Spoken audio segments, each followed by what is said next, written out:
Salut, Ça va? comment vas-tu? Bien, bien, et toi donc? Oh bah écoute, comme un samedi, on est tranquille, en live. Et moi en fait, je voulais te voir pour plusieurs raisons. Déjà, là on a bien parlé de cinéma, Ouais. etc. Comment parler de cinéma, mais vous en faites aussi. Et Eh oui, à la Volière, il y a un gros passif de cinéma, sachant que la sauce est quand même a une volonté pluriartistique, dans la mesure où il y a quand même aussi des expositions qui ont été financées, et également... il y a quoi d'autre? Expositions il y a- Exposition, des courts-métrages. Des pièces. Des- L'Asiadé, c'était l'Asiadé, super cool. Ouais, c'était une journée consacrée effectivement à l'Asie en Street Fighter général. sur grand Il y écran à avait trop l'Amphidor, bien. c'était trop bien. Un repas C'est asiatique à la classe. NDE, justement. C'était très et tout. bon. Mais ouais, du coup, la Volière est quand même une association de production de contenu fait par des jeunes qui ont envie de lancer des projets, qui cherchent simplement une aide, simplement un soutien soit matériel, soit financier, soit aussi des connaissances. Et c'est dans cette idée de soutien pour accompagner les projets. Et du coup, un des focales de la SOL, je dirais, c'est qu'il y a toujours un court-métrage qui est en production, en montage ou en diffusion. Et moi-même, j'ai réalisé le mien, c'est l'été dernier. Waouh, excellent. Ouais, ça Comment il s'appelle? Los Martos. Est-ce qu'on se mettrait pas la petite bande-annonce là? Ah bah, Ah bah. Allez. Attends, je teste voir si elle passe bien parce que je l'ai chopé un petit peu à la volée là. Oh là oui, oh là là, on va se mettre bien. Alors, Ouais. je vous la glisse? Allez, on se la glisse. Allez, vas-y.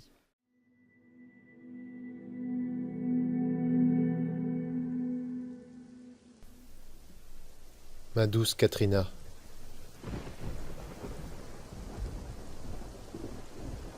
C'est un cadeau que je te fais, tu sais. Ici,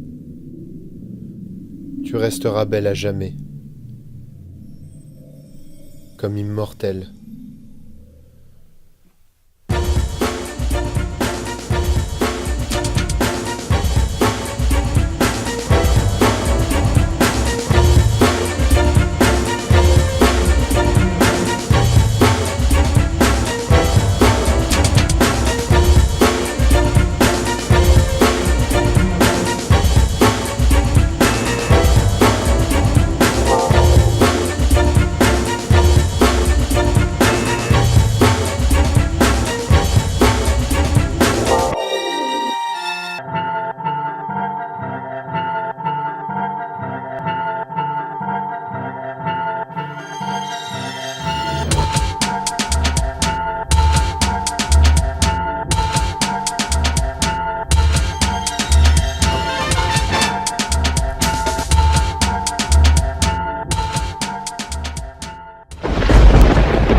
À moi. Plutôt classe. Merci. Ah ouais, ça fait plaisir. Il y a un côté Beetlejuice en fait dedans. Bah, C'est normal ou Disons que la citation à Burton, où je m'y fais, elle revient régulièrement, on m'en parle assez régulièrement, donc oui, il y a un côté Beetlejuice. Alors, Los Muertos, ça c'est une question qui revient, notamment c'est Sensei Eiga qui demande ça. Ah non, pardon, je sais pas s'il participe à des projets. Waouh, j'ai raté des commentaires, je suis désolé. Zorg demande c'est quoi ce film? Alors, mon bon Alors. Chanek, c'est quoi ce film? Ce film, déjà pour parler de Los Muertos, il faut d'abord resituer par rapport à la fête des morts mexicaine, El Dia de los Muertos. À savoir qu'au Mexique, tous les ans, au moment de la Toussaint, il y a une habitude, une coutume, qui est d'aller dans les cimetières. Et là où nous, en Europe, pour la Toussaint, on va s'habiller de noir et on va pleurer les morts, eux, ils vont festoyer. Ils vont se maquiller en squelette, se draper de couleurs vives, et aller dans les cimetières, allumer des bougies, festoyer au-dessus des tombes. Et généralement, par exemple, on mange le repas préféré du défunt et on laisse tomber les miettes sous la tombe afin que le défunt se nourrisse également. L'idée, c'est continuer à entretenir la mémoire du défunt pour qu'il reste vivant un peu avec nous. Et la fête des morts est une fête de la joie, en fait. C'est une fête où on célèbre le fait d'être vivant pour honorer les morts. C'était ce qu'il y avait au début de Spectre d'ailleurs. Puisqu'on Ah, parlait exact, de oui, Spectre oui, tout à bien l'heure. sûr. Ouais. Et du coup, oui, dans Los Muertos, en fait, dans cette fête, il y a deux figures qui sont assez récurrentes, qui sont un couple de mariés morts. Et Los Muertos, c'est une genèse fantasmée de qui ils sont et de comment ils se sont rencontrés. Alors, qu'est-ce que ça va être exactement? Ça va être un court-métrage? Court-métrage. Ok, de combien de temps à peu près? Dernier montage, il atteint 20 minutes. Ok, excellent. Très bien, bah ça fait un épisode de série quoi en fait. Voilà, exactement. Ok. Ça fait combien de temps que tu le prépares ça? 3 ans. 3 ans. 3 Il y a ans. une question justement à propos de ça, peut-être que tu pourras nous renseigner. Il y a beaucoup de questions qui reviennent sur c'est qui vos dealers à Caen? Je pense que la question derrière c'est quelles sont tes inspirations? Bien sûr. Les inspirations, c'est assez c'est assez multiple. Mais forcément, il y a Burton, parce que je trouve que c'est assez évident dans le visuel. Mais j'ai aussi une grosse nourriture inspirationnelle venue de... Nourriture inspirationnelle. Pardon. Le copyright. Non, je me suis également beaucoup inspiré aussi d'animés japonais pour le segment visuel. Il y a quelques temps, j'ai fait une refonte de ma charte graphique, mon style graphique, parce que je tournais en rond dans mon dessin. J'étais très, très, très gothique, très surchargé. Oui. Et je suis allé faire une refonte là-dessus en m'ayant inspiré de l'illustration japonaise, particulièrement kawaii, simplement pour la simplicité de la forme, l'efficacité de la forme et les couleurs pastel essentielles. Et Los Muertos se nourrit un peu de ça aussi. Ça arrivait dans le processus créatif un peu dans un second temps. Mais du coup, c'est un peu une fusion entre des fonds très noirs, quelque chose de même dans le sujet tout bêtement, et des couleurs, du noir et des couleurs pastel. Ok, alors sache qu'on a un commentaire de François Hollande. Ça a l'air bien, ça sent le Burton, mais c'est riche comme univers de toute façon. Merci monsieur le président d'être pensé au chômage aussi intelligent. Et voilà, mais bon, ouais, cool. Enfin, la bande-annonce, ça scotche. Les gens ont l'air d'être à fond dedans. Alors, on mettra aussi, je pense que je vais mettre ton petit portfolio avec tous les posters. On peut acheter des posters maintenant de ce que tu fais ou pas encore? Pas encore, j'aimerais bien, mais ça viendra. Mais fais-le quoi, s'il te plaît. Parce que voilà, je pense que vous allez en avoir 1000 dans votre chambre parce que ce mec dessine extrêmement bien. Vous voyez déjà la dimension artistique. On va arrêter de faire genre que bref, mais franchement, il y a un style graphique qui est là dans les commentaires et vraiment salué. Bon, maintenant qu'on a fait 10 minutes de bonne promo, on va peut-être s'attaquer au jus du truc. C'est quoi la plus grosse difficulté que toi t'as rencontré quand t'as fait un film? Parce qu'à la base tu viens du théâtre. Oui, exactement. Donc c'est quoi le plus gros pépin qui t'est tombé dessus? Parce que 3 ans pour un court-métrage. Dans les étapes de pré-production du film, pour moi le plus gros cauchemar, c'était le découpage technique. Ouais, c'est-à-dire à savoir qu'une fois qu'on a le scénario en main, qu'on a le script du film et qu'on sait ce qui va être, il y a une étape qui est obligatoire et qui est importante, c'est le découpage. C'est-à-dire simplement prendre le film, découper séquence par séquence, segment par segment, et dire ça, c'est filmé sous tel angle, avec tel objectif, et voilà, c'est comme ça, c'est cadrer le film, c'est prévoir le plan du film. Mais tout en fait, tout doit être prévu, millimétré. Mais habituellement, c'est un exercice que quand on s'y confond pour la première fois en école de cinéma ou sur le premier court-métrage, premier tournage, généralement c'est un simple contre-champ sur deux amoureux qui parlent autour d'un café. Sauf que là, c'était Los Muertos. Et Los Muertos, c'est un film qui est tourné en studio, donc qui impliquait souvent d'avoir une toile peinte technique, et en face des grains d'arrose. Donc du coup, pour faire un champ contre champ dans un cadre comme ça, c'était un joyeux cauchemar. Ouais. Donc ça a été un arrache-cheveux total de chercher des solutions pour ça. Donc est-ce que ça vaut le coup de truquer? Parce que truquer un plan, ça veut dire pas d'une heure de temps de tournage. Et ça a été une énorme purge. Ah, tu m'étonnes, ça doit être une galère monumentale. Il fait super chaud à la MDE. Ouais. Et puis là, pour le coup, c'était pendant la canicule en plus. Non, on était là. Si. On a vécu une journée de tournage où il y avait les comédiens qui étaient là, qui portaient des tonnes de frusques sur eux, et nous, toute l'équipe, on était derrière la caméra, torse nu et en sueur dégoulinant. C'est tout dire de l'époque. C'est beau le cinéma. Voilà, donc quand vous verrez ce film, pensez aux gens qui puaient derrière les caméras. Ah, trop bien, on pensera là. Ça fait une sacrée image. Le son et l'odeur. Et ok, donc ça, une fois que ça a été plié. Tournage de combien de temps t'as dit au total? 2 semaines de tournage. Donc 2 semaines de tournage, hop, dans la boîte. Et c'était l'été dernier du coup. Oui. Ouais. Alors en fait, peut-être pour expliquer l'histoire des 3 ans, en fait, on peut expliquer aussi comment la Volière en fait fonctionne pour produire ces courts-métrages, parce qu'il y en a déjà eu 2 autres qui ont été faits, enfin un en particulier qui a été fait comme ça, qui s'appelle Panda de Jérémy Ricbuch. En fait, c'est-à-dire que l'idée, c'est d'abord de prendre une première année pour travailler sur le scénario et de s'assurer que, en termes purement sur les idées, l'aspect artistique, etc., tout ça est bien calibré. Faire des réunions avec l'équipe pour déterminer le style du film et tout ça aboutit au bout d'un an à un tournage test en fait, qui aboutit justement à la bande-annonce. Alors bon, la bande-annonce actuelle c'est à partir des images finales, mais avant il y a eu une première bande-annonce qui a été faite à partir du tournage test, et c'était justement pour après faire une campagne de crowdfunding. D'accord. Et donc essayer d'avoir un peu plus d'argent pour le tournage final, d'où une 2e année pour aboutir au tournage final, et une 3e année qui est la post-production, donc le montage, l'étalonnage, etc. Voilà. Ok, d'accord. Et là, vous en êtes où? Là, on en est que là, je suis tout seul à bosser dessus. Le monteur avec qui on a commencé le travail est en partie à faire ses études. Donc, c'est montage, étalonnage et surtout reshoot, parce que monter un film, d'une certaine façon, c'est aussi le réécrire. Parce qu'il y a des séquences qui ont été envisagées dans un premier temps qui, une fois montées, soit viennent à abîmer le rythme de la narration, et des fois, tout bêtement, il faut la mettre, il y a des plans qui ne marchent pas. Donc, pour préserver l'ensemble, t'as un exemple, par exemple, juste un exemple de plan qui marche. Raconte-nous un peu le truc. Il y a un décor qui n'a pas forcément été plus réussi, et le plan d'ensemble était, je l'ai regardé, je fais non, mais mince, c'est moche quoi, c'est moche. Donc du coup, j'ai tenté des solutions en étalo ou en effets spéciaux pour essayer de le récupérer. Mais il restait toujours en dessous des autres qui étaient pas travaillés du tout. Donc du coup, il fallait trouver une solution. Donc il y a un moment où on prend une paire de gros ciseaux et puis on fait des sacrifices. Ouais. Et ça implique de reconsidérer le récit, de le restructurer.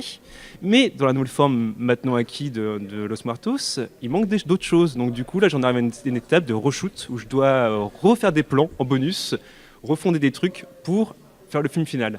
Entre autres, longtemps sur le film, j'ai regretté, je me suis dit, il n'y a pas un plan de maquette. J'aimerais bien un beau plan de maquette. Un plan de maquette, c'est-à-dire comment les Burton, c'est quand tu as les oui, dans Beetlejuice, tu vois ça, dans l'étrange. Oui, ou dans Edouard aussi. Dans Edouard Marin-Jean, la ville, bien sûr. Est-ce qu'on peut dire un plan de situation plus généralement, un plan. Voilà. C'est le langage scientifique. Tu vois, un plan sur le décor pour savoir où est-ce qu'on est et tout. Ok, d'accord, je savais pas ça. Et ouais, je me disais ça manquait. Et là, récemment, dans le montage, à un moment, il y a un personnage qui parle en voix off. Et là, illumination, c'est là, il le faut. Donc je me suis dit, allez, c'est parti, on fait la maquette. T'en as un bout d'ailleurs sur ça. Sauf que la maquette, j'en ai un bout justement. Attention, je vais me pousser. La maquette, à la savoir, voici, ceci est un arbre qui sera figuré dans la maquette. Non, trop bien, vas-y, approche-le. Trop bien. Mais une pièce comme ça, à savoir, c'est 12 heures de boulot. Il m'en faut 6 parmi tous les autres éléments. Donc simplement une petite idée pour un plan de 20 secondes d'un plan en plus, c'est facilement un mois de boulot qui se rajoute. Donc, ça y est, ça fait cher la seconde. Ouais. Ça fait cher la seconde. Mais j'espère que ça vaudra le coup. Ouais, carrément. Tu les revends après pour te faire de la maille? Non, je les garde pour faire des expos. Joli, ouais. Ah bah oui, c'est malin ça, on remarque, c'est super intelligent. Ok, donc ça c'est pour toute la partie réalisation technique et tout. Mais il a dit quelque chose d'intéressant, Shanek, en fait, ce que tu expliques par toutes les galères et tout que tu as eu, et notamment en post-production, donc après le tournage, c'est qu'un film se fait absolument pas au moment du tournage uniquement, oui, en fait. Bien sûr. C'est super important s'il y a des auditeurs qui travaillent sur des films ou qui aimeraient travailler sur des courts-métrages. Surtout, ayez bien conscience qu'un film se refait toujours au moment du montage, en fait. Et c'est extrêmement frustrant quand on n'a pas encore d'expérience sur ça, parce que on se rend pas compte, en fait. On pense que voilà, le film est en boîte. Enfin, le tournage est souvent le grand moment récréatif, en fait, dans la partie faire un film, parce que on peut enfin mettre tout ce qu'on a préparé, et puis il y a un côté, voilà, ça y est, on tourne, on a les plans, tout se réalise devant les yeux de chacun. Et en même temps, tout se refait à nouveau au moment du montage. Donc, il y a un groupe faut avoir d'art du conscience de spectacle ça. qui apprend ça à la dure. Il leur manque des plans et ils sont obligés de retourner une partie de leur travail. Ah, d'ailleurs, en fait, c'est Florian qui est sur le côté, qui est parti hors champ et qui depuis tout à l'heure approuve avec des yeux. Voilà, désolé. Ce qui est très important au moment du montage, c'est ne pas marcher au regret en disant ce plan-là, il manque de ça, ou là j'aurais aimé qu'il y ait ça. C'est refaire table rase, dire d'accord, la matière concrète que j'ai, elle est ici. Qu'est-ce que je peux raconter avec ça? Et il ne faut pas exclure aussi les trucs qui sont hors des prises ou des instants comme ça que tu as capturés et qui sont pas forcément censés faire partie du film, mais qui existent et qui sont là et qui ont un véritable potentiel. Il y a plein de moments, moi j'ai récupéré des moments d'hors-champ où tu as simplement une comédienne qui tourne la tête et fait un sourire. Je me dis merde, il est parfait. Pour raconter ça à ce moment-là, c'est génial. Mais j'aimerais bien te poser des questions. Est-ce que je travaille sur un projet sur le fantastique avec on va vous laisser Non, vas-y. Non, je travaille sur un projet sur le fantastique avec tout un labo de comédiens en fait qui travaillent sur base d'improvisation et qui veulent monter un spectacle qui s'appelle Fracas Fantastique. Et du coup, il y a un projet vidéo autour de ce projet-là, avec un court-métrage, un documentaire, et tout au long du projet, de la genèse jusqu'à la représentation, un documentaire sur la recherche au plateau du fantastique. Et du coup, il y a des moments en plateau, hors plateau, et sur la façon dont le fantastique intervient dans le réel, et où le jeu intervient aussi dans le réel. Ce qui n'existe pas vraiment au plateau, ou des instants comme ça. Il y a des exemples, par exemple, de ce truc-là, des illustrations Pour l'instant, pas encore. Pour l'instant, je suis une des comédiens qui ont des comportements de comédiens sur le plateau. Donc on a fait exister des chapelles, ils ont joué, ils ont crié, ils sont recouverts de scotch. J'ai vu des choses comme ça. Des gens câlins, quoi. Ouais, mais à côté de ça, il y a aussi toute une réflexion autour du fantastique en tant que genre et de la façon dont se manifeste le fantastique et comment nous, on peut le faire exister et qu'est-ce qu'on peut exprimer véritablement avec, parce qu'on veut beaucoup parler de nous et notre génération et de la façon dont... Ouais. Enfin, la dimension politique du fantastique. Oui, bien sûr. C'est méta, du coup, c'est une pièce méta sur le il y a la pièce, il y a un documentaire après la pièce, et il y a un court-métrage qui marche vraiment avec la pièce, en fait. Voilà. Ok, c'est vachement cool ça. Shanek, est-ce qu'il y a un truc que tu as appris auquel tu t'attendais pas du tout quand tu as commencé à faire le truc? le court-métrage en fait, comme c'était tu un viens truc, du c'est un film. théâtre et que tu Oui, c'est passes ça. en metteur en scène de cinéma, ce qui n'est pas la même chose. Plein de choses, parce que mine de rien, c'est 3 ans. Moi-même, personnellement, j'ai bougé depuis lors, donc il y a plein de choses que j'ai appris. Simplement sur les différences profondes qui peuvent exister entre le cinéma et le théâtre, et en même temps, il y a aussi des points d'accroche qui sont incroyables. Du style. C'est simplement sur le temps, en fait. Les notions fondamentales, elles sont sur le temps. C'est qu'au théâtre, ce qui est un des plus grands périls, c'est aussi une des plus grandes forces, c'est-à-dire que la pièce, elle se réécrit continuellement. On commence une pièce, on la joue. Si c'est raté, on peut retravailler et la rechanger à volonté. Le film, une fois qu'il est en boîte, il est en boîte. Les plans, ils sont, même avec étalonnage, effets spéciaux, ils sont ce qu'ils sont. Donc, c'est pas du tout le même rapport sur la temporalité. Sur la temporalité du travail. Et pareil, au théâtre, on peut passer des semaines sur une scène à bosser. Là, mine de rien, quelques séances en amont, et on arrive sur le plateau. Le temps de répétition, c'est le temps d'installation des décors, et c'est 1 heure ou 2. Donc, je sais que pour les comédiens de théâtre, c'était un peu... parce que mes comédiens étaient des comédiens de théâtre, je sais que c'est une source d'angoisse, quoi. Et c'est tout un rapport au temps qui n'est pas du tout le même. D'accord. C'est intéressant.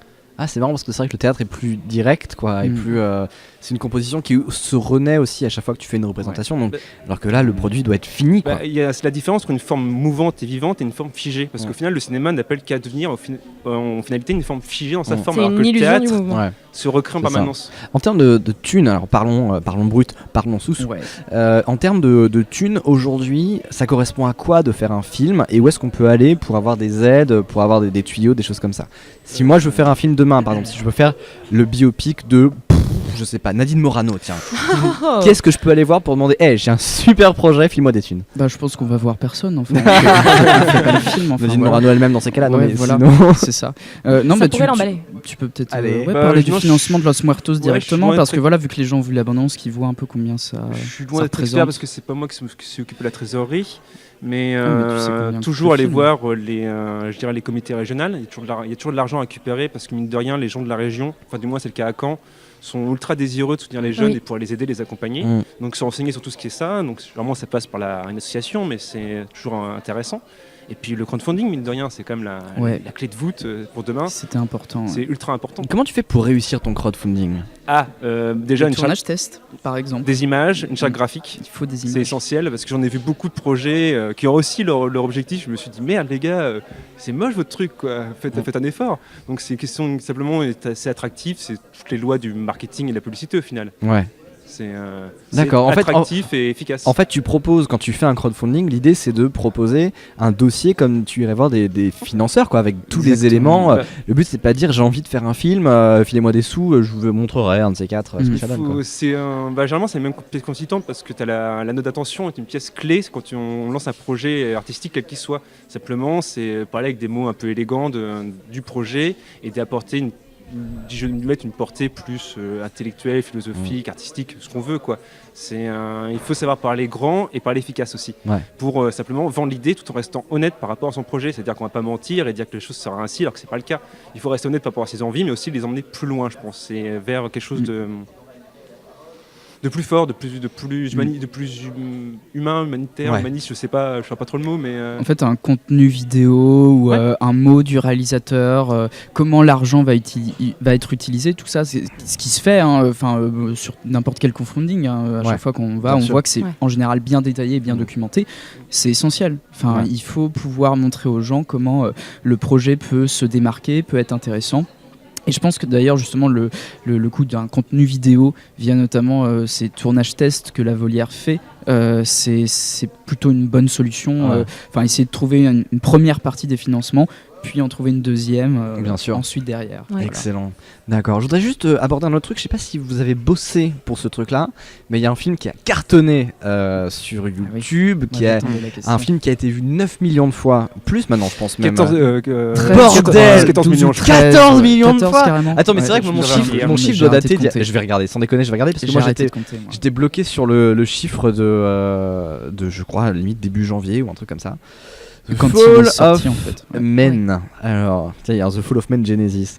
Waouh, 14 575 000 vues en 2 fois. Je veux dire, Hit Shit Cyprien, quoi. On est sur un score qui est phénoménal. C'est The Fall of Men qui est un fan film de Dragon Ball Z, quoi.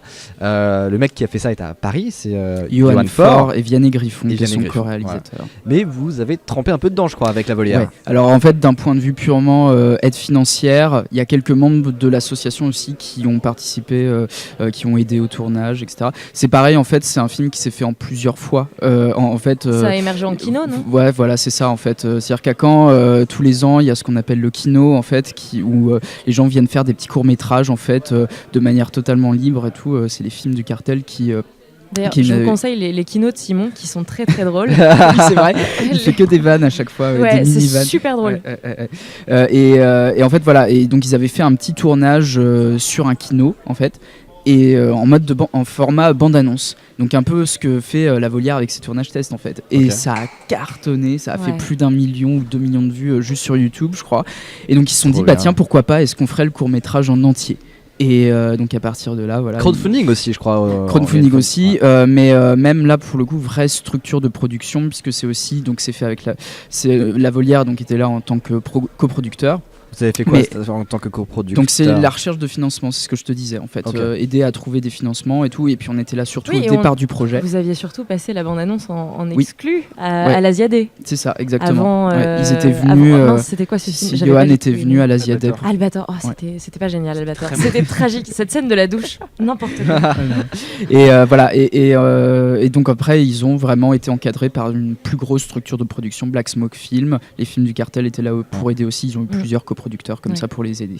Et en fait, ce qui est fou, si ça vous intéresse vraiment de savoir concrètement comment le projet a été fait, comment il a été construit et tout, en fait, à Drive-In, donc on fait des... Attention, je recase. On fait en fait des soirées au luxe, justement, d'où l'histoire de la soirée Charlie Kaufman qui était évoquée.